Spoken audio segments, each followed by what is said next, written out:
Yeah, guys, we're rolling. Welcome to the crew only. So if you're not part of the crew, I want you to get out of this podcast right now. This is not for you in your sensitive little ears. So those of you that are in the crew that are still with us, cheers down the hatch. Little Tullamore Dew. So, guys, we are in an age of cowardice right now, I think. An age of cowardice and an age of where we need heroes. And you can decide whichever way that goes, but boy, do I see a lot of cowardice. You know, it's really an interesting way the world flows, how the ebbs and flow of different counties and towns and cities, different continents, different countries. Very interesting how that works. But let me tell you a little story. I take my my poor dog Sparrow. She's got some heart issues, so we had to go to a specialist in the valley, and it's about an hour 45 away. With traffic, it's about 2.5 hours, but it's a specialist, so I wanted to take her there and see if we can get things handled for her. So we get she gets one of those. She gets an abdominal tap, which they take fluids out of her abdominal. Okay, I pay for that. I get all the medication for her. It's all good. Okay, we're hopeful. We're hopeful this is going to help and all that sort of thing. Well, coming out, it's late. I'm tired. It's late. I got another hour 45 drive back in rush hour. And there are TikTok dancers in the middle of the street where we have to get out of this veterinary hospital, and they're stopping traffic and they're dancing. So it's three little black kids, well, teenagers. And one's filming, and cars are honking. This is during rush hour, mind you. And I'm tired. Oh, boy, am I tired. Not only am I tired, this is one of these specialty vets where it's a lot of tragedies, right? Meaning everybody loves their pets, and a lot of people got to put their animals down over there, or they're getting bad news, or they're getting the news of, look, your dog or your dog has a few months to live, and then they come out, and some people were crying. They're carrying their empty little their empty case, and some people are crying, and they're coming out, and guess what's outside? TikTokers dancing in the middle of the street, people honking, yelling, they're getting upset. Nobody does anything. No one gets out of their car. They just kind of sit there. And the poor old lady that's sitting at the bus stop has to just sit there with a bunch of kids around her. Now, I think normally I may have told people to fuck off, at least get away from the old lady. But I got my dog to tend to. It's been a long day. So, okay, we get past that. Finally, the TikTokers decide to run off, and cars go again. Not like on, not off in the valley. There's enough traffic already at rush hour. Okay, so we're driving, going down the 101. There's protesters now in Hollywood stopping traffic. Now, I need to get my dog home fairly rapidly because she's on medication. It's been a long day. She's had her abdominal poked and prodded. And she's peeing in the back of my car. That's okay, baby. That's what happens. You're on the medication, not a problem. I'll clean it up. I love you more in the car, no problem. But the protesters are happening. Boy, I'm getting irritated because they don't know why they're protesting. They don't know why. They think they know, and they think they're changing something. No, actually, they don't think they're changing something. This is just a party. They actually don't have anything else to do. They don't have a job. They don't have people that care for them, and they don't love anybody. So now if you're going to protest, let's not stop people from coming home from work, right? Let's not do that. I don't think that's helping. And everyone has to kind of sit there and just deal with it. And at some point, there's going to be one person, well, hey, look, if I have a major emergency, if my dog was not asleep, say my dog's not asleep in the back of that car,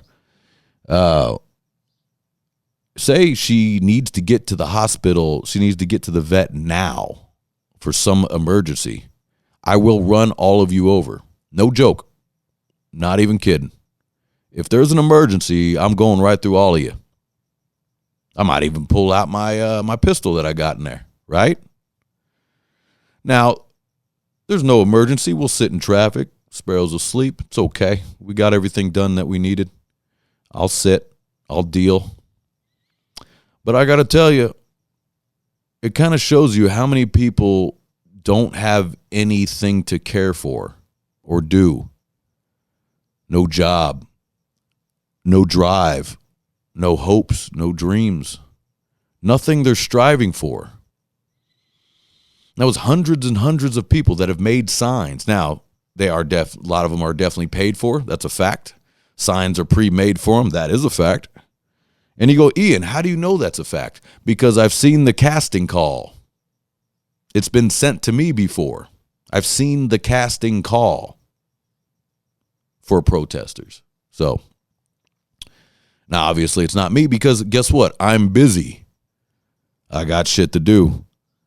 I got people to care for, money to try to make, jobs to try to get, try to keep myself in shape, keep my dog's self in shape, keep my family in shape, keep my friends in shape, keep you in shape, right? But these people got nothing to do. So what that kind of shows me, what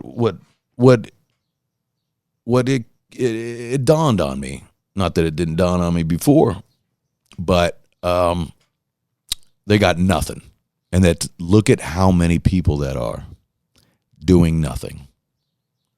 You see that many protesters day in and day out. Wow. That is sad, right? It's sad. And then if you happen to ask one of these guys, what's the cause? They can't tell you. And then they will tell you, they'll just say some headline. They'll say a headline we've all seen. And then if you ask a question, they'll get mad at you immediately.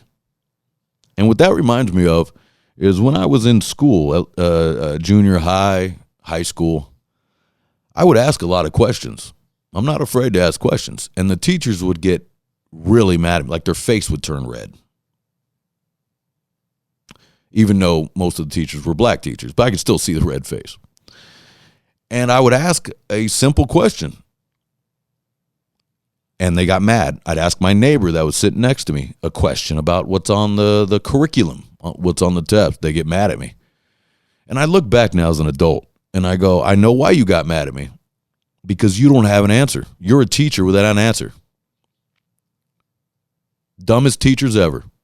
Dumbest teachers ever. And I'll tell you, I went to Bancroft, and then I went to Lakewood. Then I did a brief stint at Dominguez High. And then I went to EPHS, which is a continuation school, right? The continuation school I thought were better than all the other schools I went to. They actually gave a shit how you did on the test. If you got something wrong, they ask you why. I like that. But for some reason at old Lakewood High, one of the worst schools I've ever been to. I don't know how it is now. Horrible school. Horrible teachers. Luckily, my friends are cool.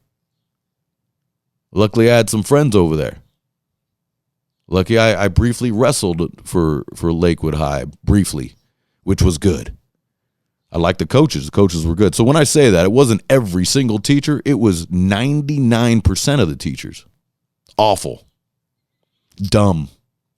Losers, idiots. Also, some of them committed suicide. So what does that tell you? That those are the ones that are shaping the minds of children, and they're committing suicide. What's your higher process on that? Hey, if you're down about, if you hate your own kids and you're down on you're down on luck. Well, let's be a teacher over here at Lakewood High. School sucks, man. Not only does it suck, the whole system is, the whole Long Beach Unified School District is stupid. They forgot what the whole idea of school is. What do you want to be when you grow up, little Tommy? What do you want to be when you grow up? I want to be an astronaut. Okay. Or I want to be an airplane pilot. I want to be a firefighter. Okay. These are the steps you have to take in order to do that. This is the math. It's good to know American history or where it started, the first fire department, how all that started. So, but they don't do that. They don't do that. Not one. Never once do they ask you what you want to do. I would have been like, I want to be a musician. Want to be a baseball player. They go, that probably won't happen. What's number two? What's number two? Want to be a musician. Oh, cool. I like producing music. I like writing, and I like listening to music. Oh, cool. Here are all the things you can do within the industry. Nope, not one. That's what I would do if I was a teacher, which I just might. I just might teach. But I would be like, what are you into? How can we get there? What are the steps we have to take? What is plan? And what's the other plan if it doesn't work? Because they go, well, I never had a plan B. That's a lie. You had a plan B. Maybe it was still within the industry of that you're trying to work, but you had a plan B. If you weren't going to be David Bowie, maybe you could be the guy that produced David Bowie, or maybe you could be the guy that tuned David Bowie's guitars. Still cool. Still a cool job. Still scratches that itch, right? So I just got to say, man, we got things a little backwards here. But it does seem that everything's kind of coming to light, that colleges are a scam. I still wish I went to college, but I do believe they are a scam, because they don't teach you what you need. I mean, how many college students have you talked to that you're like, boy, you're educated? Usually they're dumb as fuck. I've had a lot of interns from college when I was working in other people's studios, and they don't know shit. The best interns I got never went to college. They just had a drive. They had a knack for it. Because I'll take heart over talent any day, because if you got heart, you can learn that talent, earn that talent. You can get smarter. If you're smart with no drive, smart with no heart, well, that doesn't do you any good now, does it? So, I mean, I wish I would have studied a little harder. I wish I would have paid a little more attention in school, but it almost seems that I'm going to give myself a pass here and go, I had no choice. My teachers were morons. And my parents didn't know any different. They just go to school. But excuse me, guys, my nose is a little stuffy, so if I sound nasally, that's my fault. Let me do another shot, see if it'll clear up. This is my medicine here, Tullamore Dew. This is a Tullamore Dew 1820 right here. Check this out. Triple distilled. I do love a Tullamore Dew. Yeah, so I mean, I think we can't play the game. There's a game going on, obviously, and they're winning because of this digital age we're in. Social media. And in my opinion, the most dangerous drug, social media. More dangerous than cocaine and heroin and crack. Because what if there was a drug that you go, hey, you're going to stare at your hand 18 hours a day? It just makes you stare at your hand. Well, that's your phone. That's social media. I think that's scary, man. Checking your calendar, doing all that stuff, I think that's great. And I think all of it's great. Like it can be very, very useful. But boy, is it fucking up people's brains. It is, where they're saying they're renting space. Boy, I'm having trouble, huh? It's renting space in people's head. Rent free. Did I say that right? I think I'm having a rough one. Yeah, it's taking up space in their head rent free. That's the right one to do. And you see it. you see it. I mean, there's people that are 18 and under causing chaos, causing political chaos online, and people are getting fired up about it. They're 18. They don't know anything about the world or life. They don't know anything. They may think they do, but they don't, especially 18-year-olds now. Especially.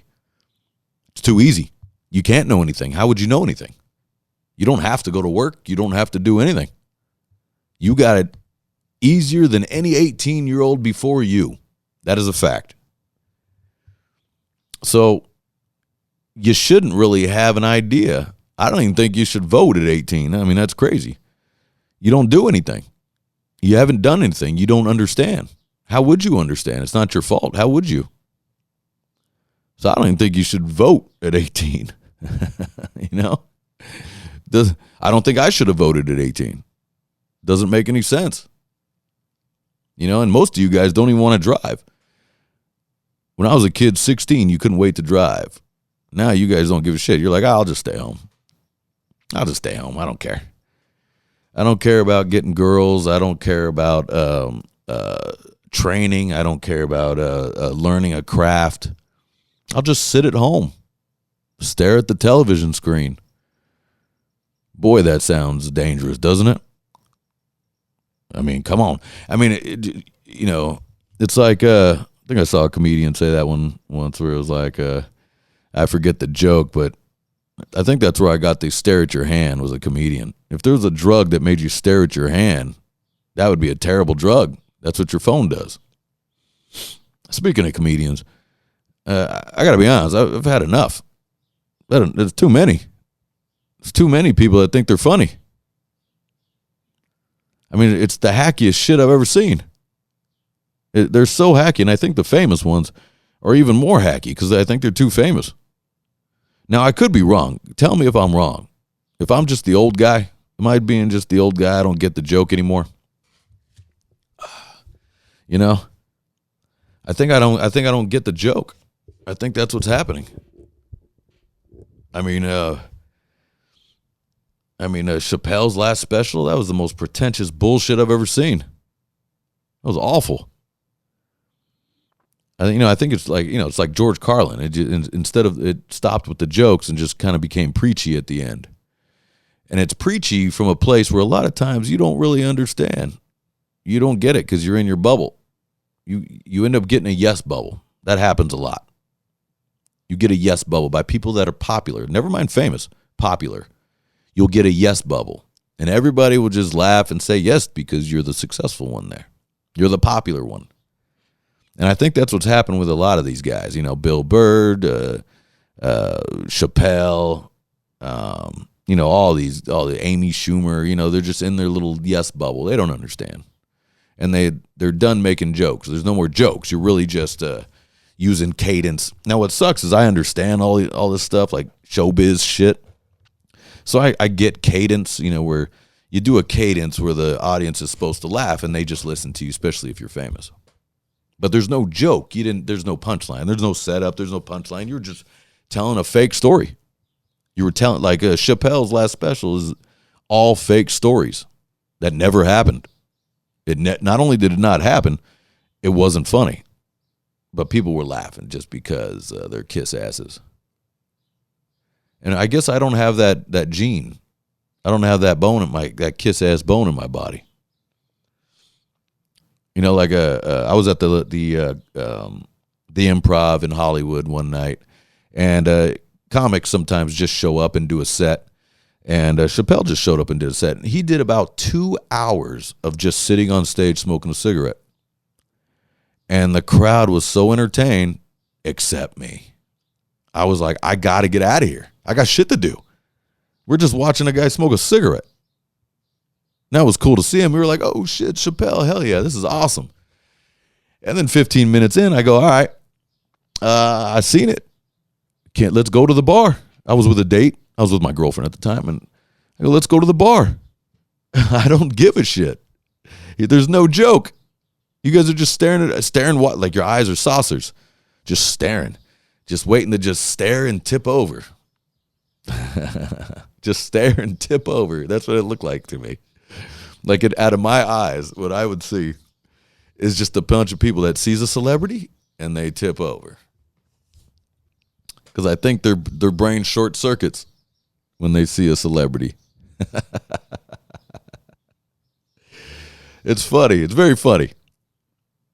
But if it was like, hey, this guy's an astronaut and he went to the moon, you wouldn't be wide-eyed and tip over. You get wide-eyed when you see a celebrity on a reality show. Isn't that funny? Aren't we backwards? Seems backwards to me. That's why when I speak to somebody, and it's got nothing to do with anything, I just don't have that gene that I care if it's a celebrity or even a person I look up to in music or in acting or anything. I just don't have it. I don't really get that, but that's okay. But what I do get interested in, like I was talking to a sanitary worker, a garbage man the other day, and I just kept asking him all kinds of questions, because I am interested. And he was looking at me like I was fucking with him. I go, I'm not fucking, I'm not. I'm really interested. I just got questions for you. But everything's gotten so watered down and so hacky. I think hacky is the right word. Not lame or gay or whatever. It's just hacky. You know how you know it's hacky? Like there's a movie I was told to watch. His and Hers, Hers and His, whatever, him and her, whatever. And it's with John Barenthal, who's a great actor. And I wanted to see it. I like John Barenthal. Anyways, throughout this thing, I can call everything. Not really the plot at the the thriller plot at the end, but I can call which actor does what. I go, she's going to be the real smart detective. Like I don't even know what they did. I just saw her face on the screen. Boom. I go, she's going to be the genius detective. He's going to be the dipshit detective. He's going to be the sergeant. Somebody's going to get raped in here somewhere because they if you notice, everything, a white guy rapes somebody, right?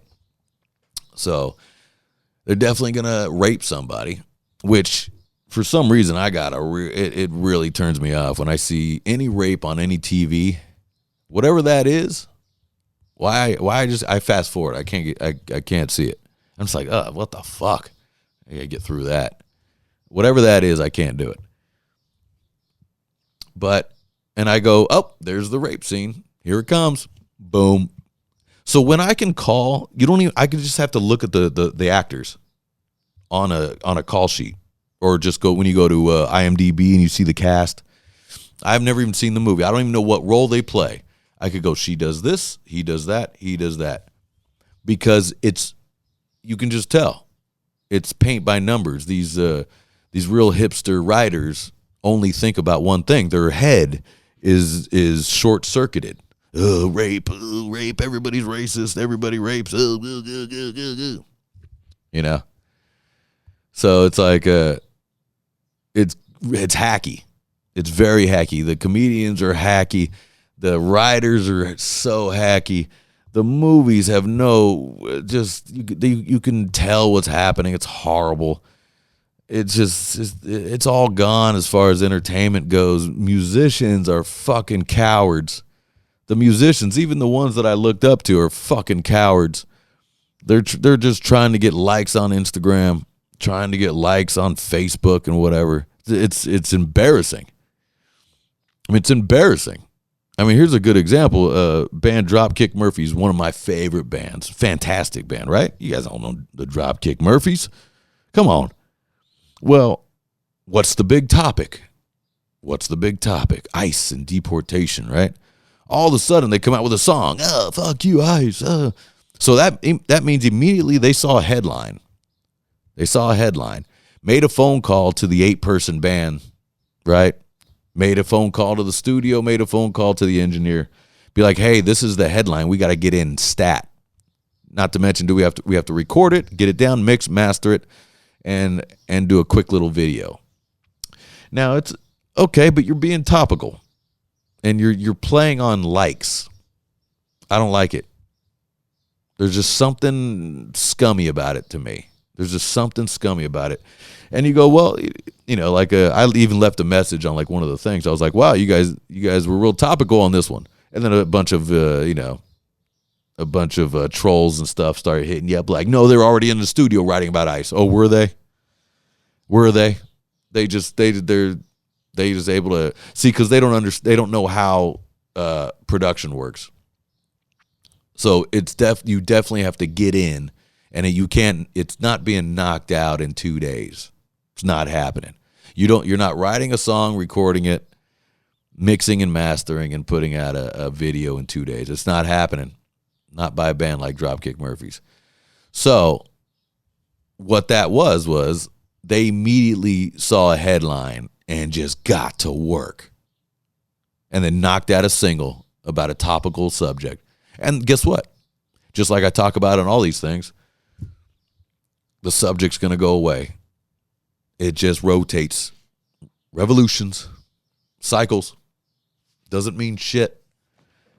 It's what they want you to fear, what they want you to fight against. And then they'll switch you to something else. They'll switch you to a new flag. They'll just change your flag. Right?